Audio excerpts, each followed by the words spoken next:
अच्छा, किस किस को अभी भी लगता है कि साउथ अफ्रीका से हम दूसरा वाला टेस्ट मैच जीत करके ये सीरीज को ड्रॉ करवा सकते हैं? नहीं लगता ना, किसी को भी नहीं लगता है। मेरे को भी नहीं लग रहा है कि हम ये टेस्ट मैच जीत सकते हैं।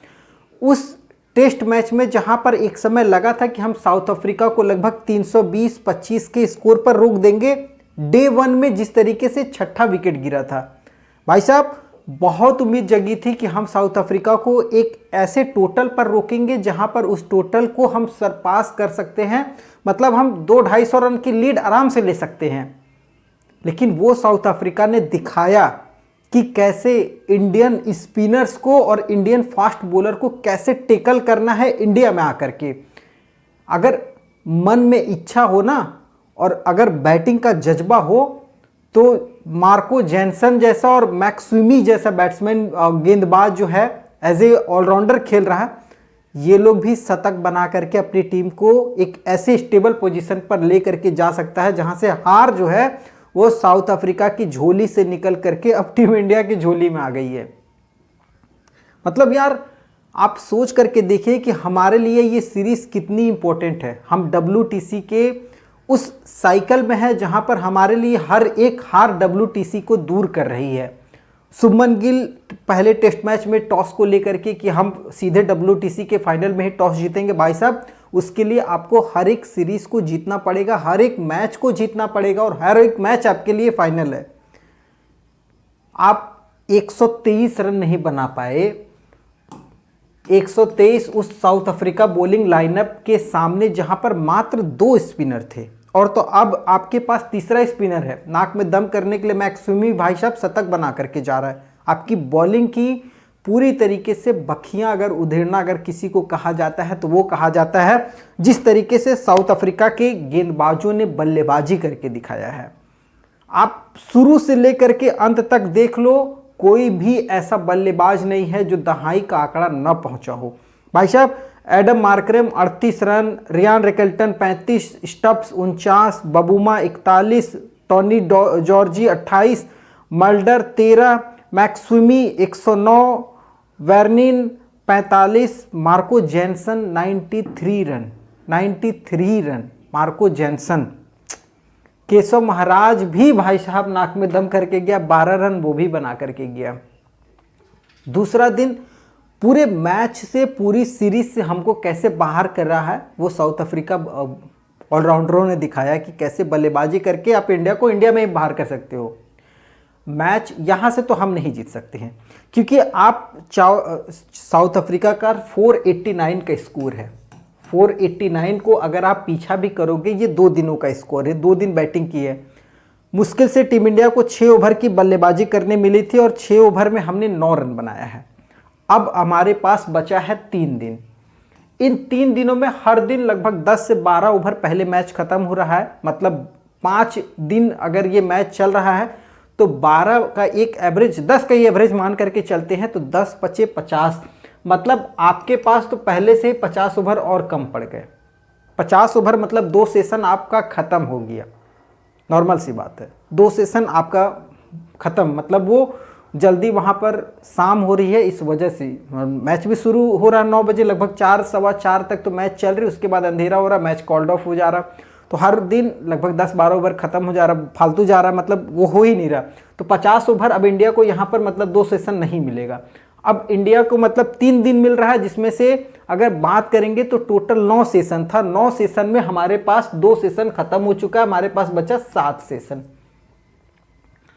अब इस 7 सेशन में अब आप सोच करके देखिए कि टीम इंडिया को 489 के स्कोर को पास करना है। उसके बाद साउथ अफ्रीका की टीम को भाई साहब 150 रन के अंदर ऑल आउट भी कर देना है, और फिर उस टारगेट को जो साउथ अफ्रीका हमें देगी उसको चेज भी कर लेना है 3 दिनों के अंदर। जबकि साउथ अफ्रीका ने 500 लगभग रन बनाया है 2 दिनों में, तो हमें भी 500 2 दिनों में तो लग ही जाएगा। और अगर हम 2 दिनों में बनाने गए तो उतना हमारे बल्लेबाजों के पास टिकने की क्षमता तो है नहीं, हम तो वैसे भी ऑल आउट हो जाएंगे। हो सकता है 200-250 में हम ऑल आउट हो जाए, फॉलो वन भी हम ना खेल पाए। 230-31 रन पे तो हमें फॉलो वन मिल जाएगा। अगर हम फॉलो वन बचा भी ले गए तो बहुत मुश्किल है कि हम दोबारा कमबैक भी कर पाएंगे। इस तरीके की मतलब हमारी टेस्ट क्रिकेट की हालत हो चुकी है, बहुत बुरी हालत है और यहाँ से हम मैच नहीं जीत रहे।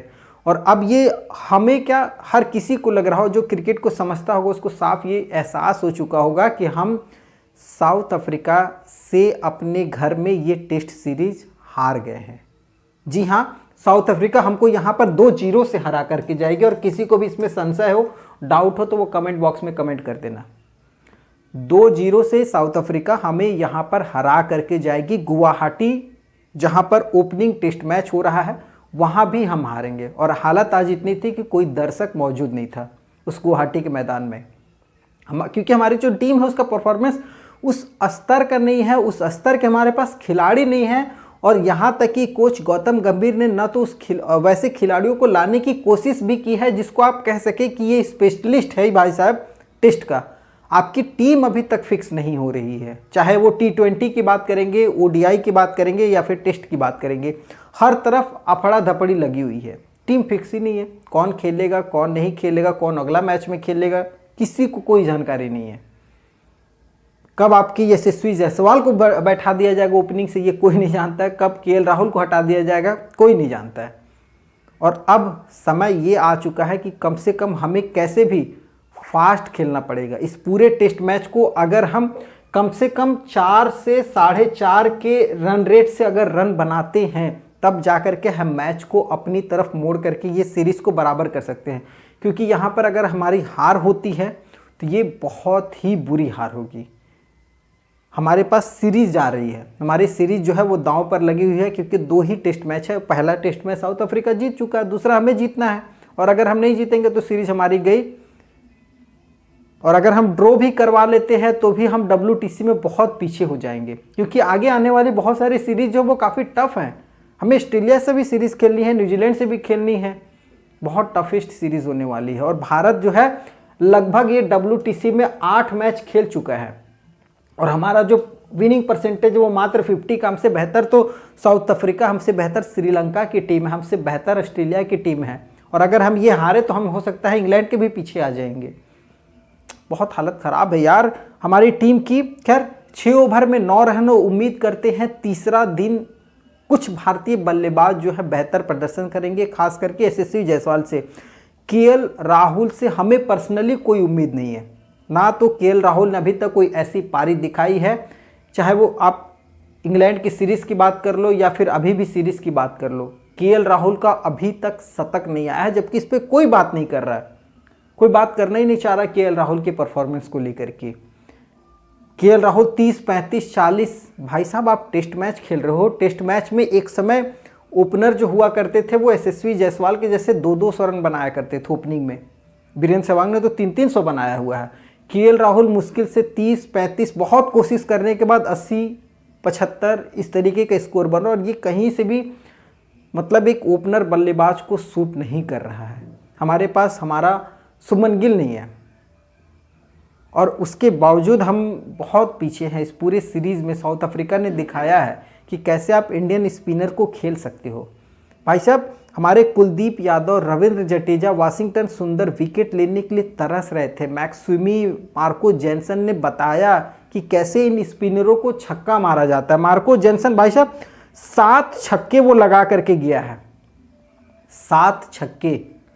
बुमराह, सिराज, कुलदीप, जडेजा, वाशिंगटन सबके खिलाफ 7 छक्के मारा है उसने। और पारी 91 गेंदों पर 93 रन 102 की स्ट्राइक रेट से बैटिंग की है, जिसमें 7 छक्के 6 चौके हैं। आप सोच करके देखिए क्या बल्लेबाजी वो कर रहा था। टेस्ट मैच को वो T20 के तरीके से खेला। और यहाँ हमारे बल्लेबाज, हमारे ऑलराउंडर भाई साहब 123 रन नहीं बन पाया था इन लोगों से। हमारे रविंद्र जडेजा, कुलदीप यादव, बुमराह, सिराज, इन लोग तो बैटिंग के नाम पर जैसे कलंक हैं इस समय। इन्हें तो बैटिंग ही नहीं आ रही है, बिल्कुल भी नहीं आ रही है। यहाँ केशव महाराज 10-10, 12-12 रन बना करके जा रहा। हमारे बल्लेबाजों में है 10 गेंद खेलने के बाद बहुत मुश्किल से 1 रन बन रहा। भाई साहब क्या फ़ायदा उस विकेट पर आप टिक करके क्या उखाड़ लीजिएगा, कुछ नहीं उखाड़ पाइएगा। 123 रन बनाना था। खैर दूसरा टेस्ट मैच है, बहुत पहले टेस्ट मैच की जो यादें हैं ना वो दिमाग से निकल नहीं रही है, क्योंकि दूसरे टेस्ट मैच में हालत भी कुछ पहले टेस्ट मैच जैसी हो गई है। दूसरा टेस्ट मैच अब इस पोजीशन पर आ गया है कि अगर हम डे 3 में बेहतर बल्लेबाजी नहीं करते हैं, डे 3 में इंडिया को कम से कम अगर टारगेट बनाना होगा तो कम से कम 380 तक लेकर के जाना होगा। 380 कम से कम लेकर के जाना होगा। ऑल आउट तो यहाँ पर कोई चांस ही नहीं है, क्योंकि आपको तो 490 के लगभग में जाना है। तो डे 3 में कम से कम अगर 380-85 रन इंडिया कर जाती है, तब तो इस मैच में हम कह सकते हैं कि टीम इंडिया ड्रॉ के लिए जा सकती है, सीरीज ड्रॉ हो सकता है। क्योंकि चौथा और पांचवा बस 2 दिन बचेगा। 2 दिन में आप साउथ अफ्रीका को ऑल आउट करेंगे, फिर आप खुद बैटिंग करेंगे, और इतनी हमारे बॉलरों की अभी काबिलियत नहीं दिख रही है कि वो ऑल आउट कर लेंगे। तो बहुत मुश्किल। और ये भाई साहब ने पूरी टीम इंडिया की कहते हैं ना एक्सपोज कर दिया, गौतम गंभीर की पूरी कोचिंग को, और इसके साथ साथ पूरे बैटिंग लाइनअप को, बॉलिंग लाइनअप को उधेड़ दिया है ये भाई साहब ने। पहला मैच तो हारे ही हारे, अब तीसरा स्पिनर ये भी आ गया और इसको भी खेलना पड़ेगा। जैसे 6 ओवर बल्लेबाजी हुआ ना लास्ट में भारत की, बहुत मुश्किल से हम लोग 6 ओवर ने डिफेंड किया, बिना विकेट खोए हुए 9 रन बनाया है। बिना विकेट खोए हुए मतलब ऐसा लगा कि कहीं भाई साहब ये 6 ओवर में हम 9 रन बनाने में कम से कम 2 विकेट ना गिरा दें। वो तो भला हो कि चलो विकेट बचा रह गया है, तो उम्मीद है कि हो सकता है कि तीसरा दिन कुछ बेहतर बल्लेबाजी होगी। खैर बहुत हालत ख़राब है, और यहाँ से इंडिया जीत सकती है नहीं जीत सकती है वो आप कमेंट करके बताइएगा। और हाँ, चैनल को सब्सक्राइब कर लीजिएगा यार, आगे फिर हम लोग लाइव में बातें होगी।